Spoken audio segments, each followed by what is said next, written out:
What if I told you that Fire Emblem Engage was a far better game than we all remember? At its core, this was a game that came and went.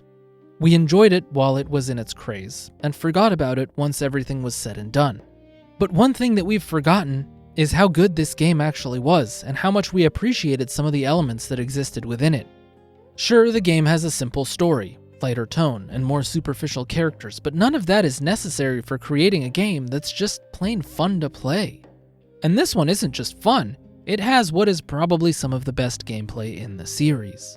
So let's talk about some of the reasons why Fire Emblem Engage is much better than we all remember. I'm going to start with the most obvious thing about Engage, and that's that the gameplay in this game is absolutely elite. You won't find much better in Fire Emblem as a whole. This game has a lot of systems that are woven in to help you build up your army. Gone are the 3 separate armies of Fire Emblem Three Houses, which is honestly not a bad thing, because now we have a single linear army and we know who we're investing in and how we're doing it. We're guaranteed to be able to get our pick of the litter and not have to choose between 2 or 3 sides and leave anyone behind. By far and away, the largest change in this game was the addition of Emblem rings. These are nostalgic heroes of old that have manifested inside of rings that will aid you on the field of battle. But I don't think any of us could have imagined the complexity with which these rings would do that very task. They gave you flat stats, legendary weapons, passive skills, active abilities, and the ability to synchronize with these rings and transform into the hero's soul within them called Engage. All of these abilities are stronger the higher your bond level is with the ring you're using, and it creates an insane layer of depth to each and every unit. There's no limitation in terms of what ring you can put on what unit, so the world really is your oyster here. These rings also had the ability to let you gain certain weapon proficiencies, such as the Leaf Ring basically giving you mastery over every weapon type except tomes as a reference to his FE4 Master Knight class.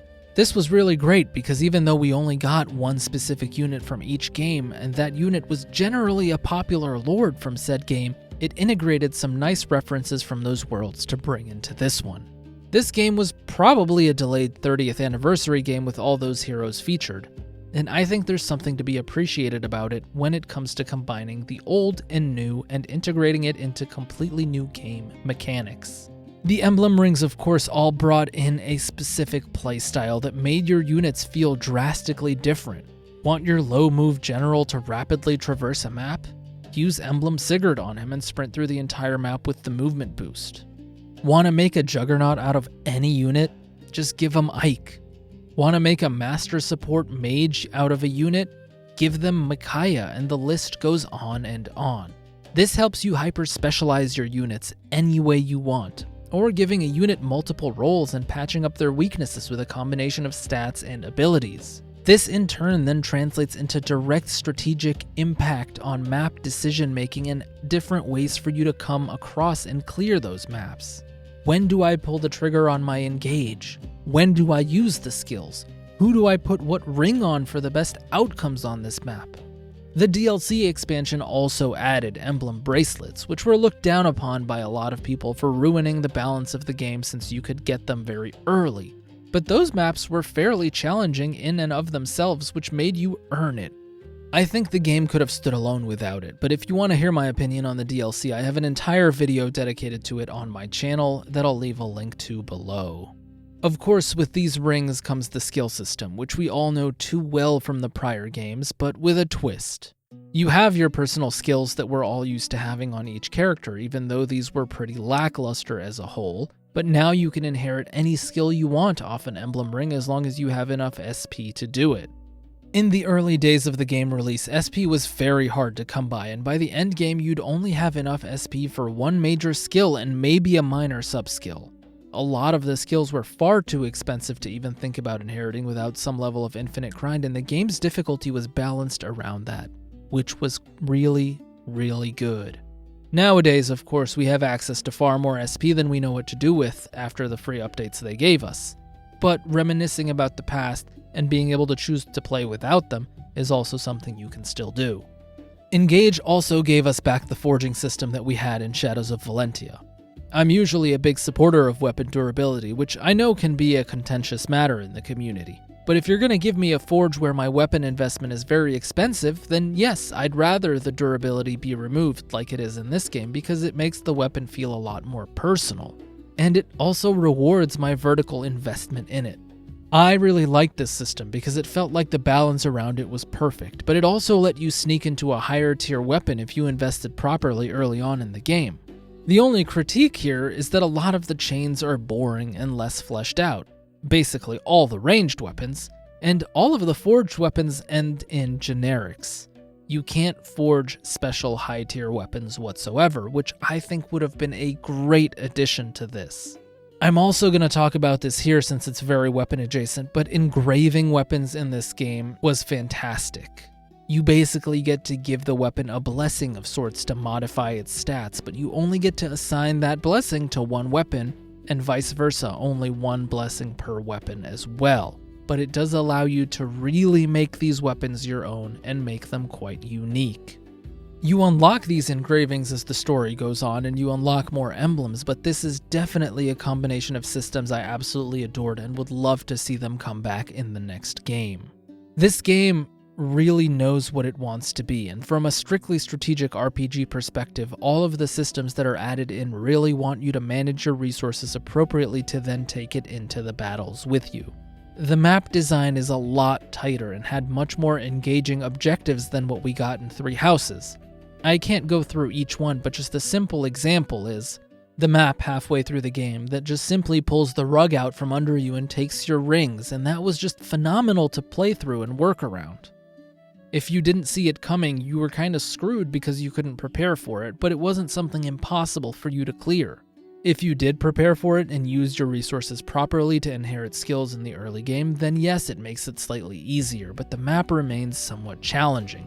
Of course, if you had the DLC bracelets, you can still use those and kind of circumvent the challenge, which is very unfortunate. This game had a very clear identity. It's not a life simulator like Three Houses, and it doesn't want you to form deeper bonds with your characters or spend too much time in the hub world that they've given us. It's a strategy RPG and focuses on the core gameplay loop and systems. The Somniel is your hub world, and while you can waste a bunch of time running around to do the various activities, the scope of it is far more limited and seems to hit a decent balance in the time spent here versus time spent actually playing the maps and the actual game. In Three Houses, it was the opposite, where we spent far more time in the monastery than on the maps, and while I did love it, I think I prefer it being somewhere in the middle where the bloat isn't as pronounced. Engage focused on execution, and it did that very well, which we really don't give it enough credit for. One of the first things I noticed when I first played Fire Emblem Engage was how vibrant this game was.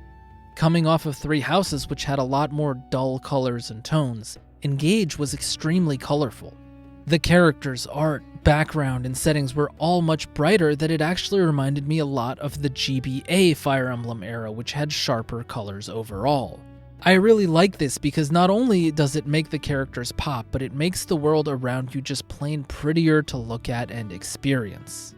And do I even need to mention the animations in this game? I've always been on record in saying the GBA animations were the best they've ever been, but man, do Engage animations give them a run for their money.